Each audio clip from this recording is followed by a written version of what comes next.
too, are lazy and drawling, completely different from the British. And just as different is the English of New York City, with its slapdash syncopations and its kind of tough charm. I got the horse right here, the name is Paul Revere. That has another kind of English, and so it's another kind of music.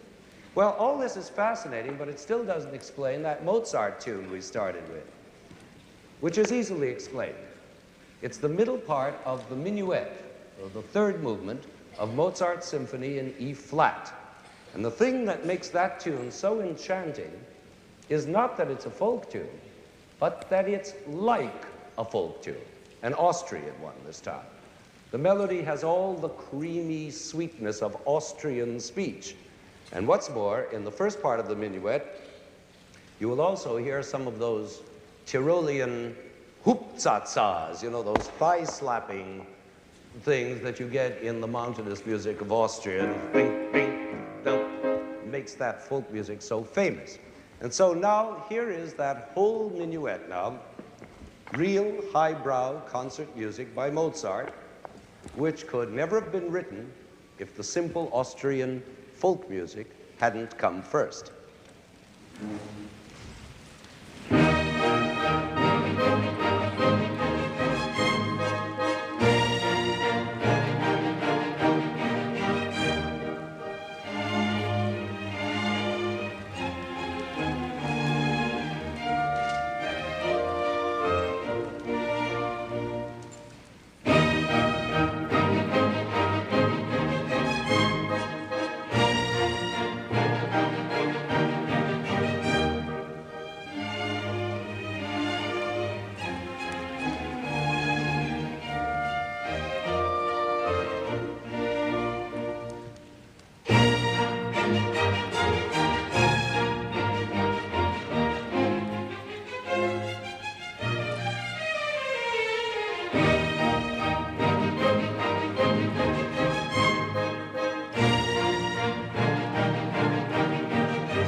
Now we're going to take a big jump from Austria all the way to Mexico. And this will bring us even closer to real folk music, not just music that's sort of like folk music, as we heard in this Mozart minuet, but music that is really based on old melodies and rhythms of the Mexican Indians. This is a short symphony in one movement only by the famous Mexican composer Carlos Chavez, and it's called Indian Symphony, or in Spanish, Sinfonía India.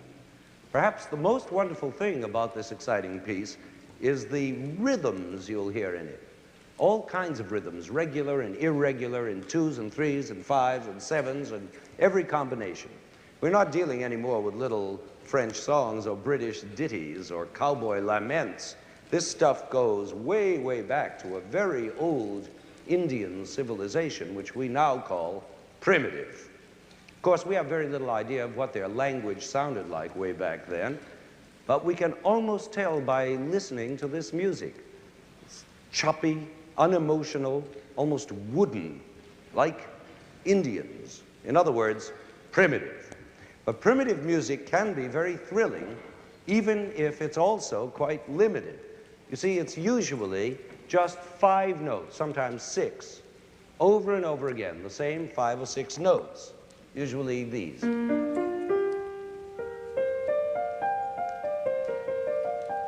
I'm sure you've heard all kinds of folk music from all over the world that use those 5 notes. Old Chinese music, or Scotch bagpipe music. Only those 5 notes. And you can find it in African music or certain Hindu music, Malayan music, all over the place. Those 5 notes, and that's called a pentatonic scale. Now here are the same 5 notes again, only this time they're Mexican Indians.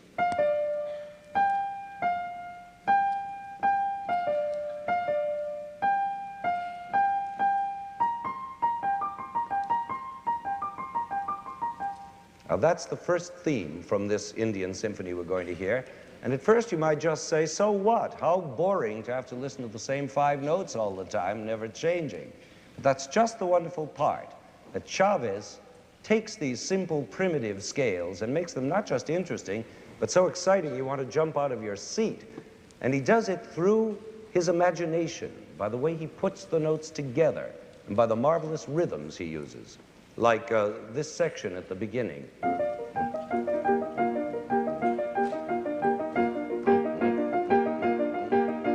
Now, of course, a lot of the excitement comes from the way he uses the orchestra.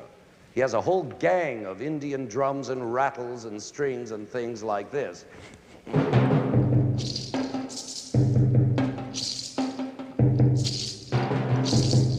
And in addition to that, he has a xylophone that seems to have a primitive life of its own. It keeps going on no matter what the rest of the orchestras play with this.